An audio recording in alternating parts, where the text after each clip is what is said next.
हर हर महादेव। श्री गुरुवे नमः।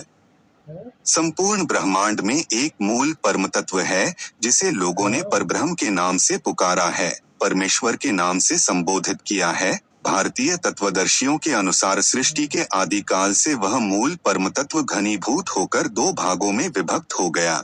जब भारतीय संस्कृति का विकास हुआ तो लोगों ने उन दोनों भागों को शिव और शक्ति की संज्ञा दी। सृष्टि के विकास क्रम में आगे चलकर शिव और शक्ति पुरुष तत्व और स्त्री तत्व की संज्ञा में परिवर्तित हो गए। बाद में वही दोनों तत्व ब्रह्म माया प्रकृति पुरुष और परमेश्वर परमेश्वरी के रूप में परिकल्पित हो गए।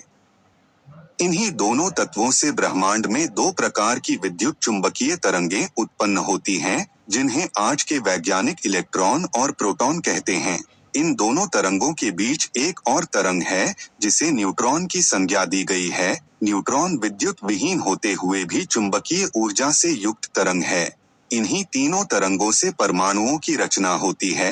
एक परमाणु का व्यास लगभग 1/10 करोड़ सेमी होता है। इसकी लंबाई की केवल कल्पना ही की जा सकती है। पुरुष तत्व धनात्मक और स्त्री तत्व ऋणात्मक है। दोनों एक दूसरे की ओर बराबर आकर्षित होते रहते हैं। यही कारण है कि परमाणु की परिधि पर इलेक्ट्रॉन बराबर चक्कर लगाया करते हैं। जहां आकर्षण है वहां काम है। सृष्टि की दिशा में वह आदि आकर्षण आदि काम है। कामजन्य आकर्षण मिथुनात्मक है। इसीलिए कहा गया है कि सृष्टि के मूल में मैथुन है। दो विपरीत तत्वों के आपसी आकर्षण में जब काम का जन्म होता है तो उसकी परिणति मैथुन में होती है। मैथुन का परिणाम है / सृष्टि। यही विश्व वासना है और नारी विश्व वासना की प्रतिमूर्ति है। सृष्टि के आदिकाल में जब शिव पुरुष तत्व और शक्ति स्त्री तत्व एक दूसरे की ओर आकर्षित होकर एक दूसरे की सत्ता में विलीन हुए तो उसके परिणामस्वरूप विश्व ब्रह्मांड में एक विराट सर्वव्यापक चेतना का आविर्भाव हुआ, जिसे आगे चलकर आदि शक्ति या परम शक्ति के नाम से जाना गया। यह स्पष्ट है कि इस आदिशक्ति का आदि विकास मिथुनात्मक है। अनुकूल परिस्थिति में शारीरिक, मानसिक और आत्मिक संप्रयोग में वही आदिशक्ति परिणत होती है। रौद्रात्मक, विसर्गात्मक और कलात्मक प्रवृत्ति पुरुष है। शांत्यात्मक, आदानात्मक और सहनात्मक प्रवृत्ति स्त्री है। यही नियम सर्वत्र व्याप्त है। शिव तत्व और शक्ति तत्व के आकर्षणात्मक, सामंजस्यात्मक और मिथुनात्मक भाव लिंग और उसकी पीठिका है। वैदिक काल में इन दोनों को दो अरणियों के रूप में चित्रित किया गया है। ऊपर की अरणी अर्थात शिवलिंग पुरुष तत्व और नीचे की अरणी जिसे अर्घा कहा जाता है स्त्री तत्व वाचक माना जाता है। शिव की अर्धनारीश्वर मूर्ति इसी तथ्य की ओर संकेत करती है। शैव दर्शन और शाक्त दर्शन के अनुसार शिव प्रकाश और शक्ति स्फूर्ति है। ये दोनों तत्व ब्रह्मांड के मूल तत्व हैं। सृष्टि की प्रक्रिया में शिव जड़ तत्व और शक्ति है। चेतन तत्व जड़ चेतना का आधार है।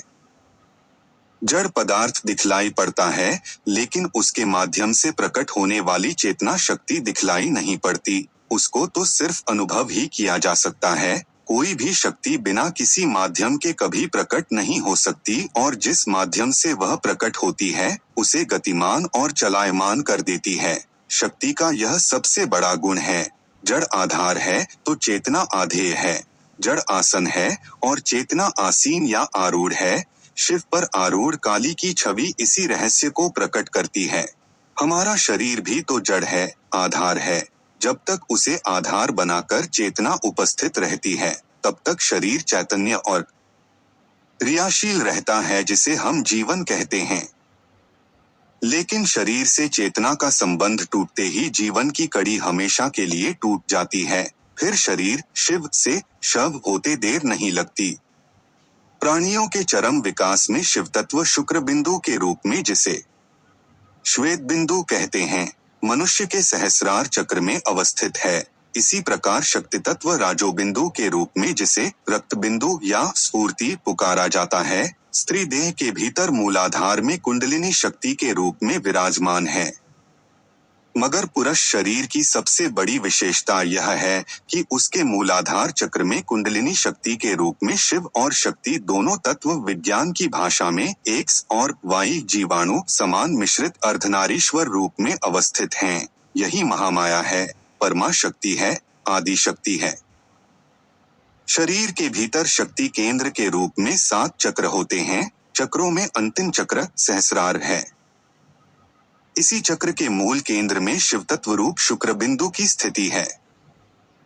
एक रहस्य की बात यहाँ जानना आवश्यक है कि इसी शुक्र बिंदु से एक विशेष प्रकार की विद्युत चुंबकीय ऊर्जा बराबर निःसृत होती रहती है, जो ब्रह्मांडीय ऊर्जा से मिलकर 2.5 बिंदु अमृत की रचना ब्रह्मा मुहूर्त में करती है।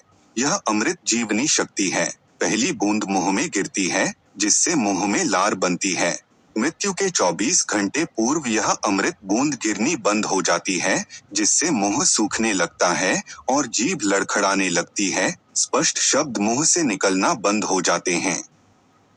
दूसरी बूंद हृदय में पहुंचकर उसे शक्ति देती है, जिससे शरीर में रक्त संचार होता रहता है। शेष आधी बूंद नाभि में पहुंचती है, जिससे हमें भूख लगती है और अन्न का पाचन होने के बाद रस और अंत में वीर्य बनता है। इसीलिए कहा जाता है कि वीर्य शुक्र का स्वरूप शिव का स्वरूप है और इसका संबंध सहस्रार से है। यह धनात्मक होता है। इसी प्रकार स्त्री के मूलाधार चक्र में ऋणात्मक राजोबिंदु की स्थिति है। इससे भी विद्युत चुंबकीय ऊर्जा तरंग बराबर निःसृत होती रहती है, जिसका प्रवाह ऊपर की ओर है।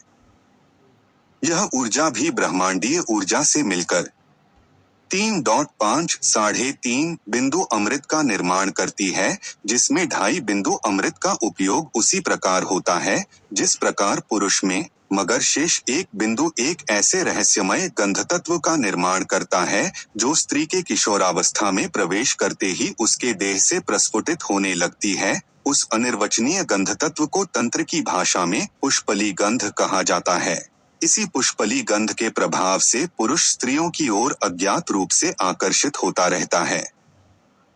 मानव प्राणियों के अतिरिक्त अन्य जीव जंतुओं में भी नर जीव का मादा जीव की ओर आकर्षण इसी पुष्पली गंध के कारण होता है, जो नैसर्गिक है।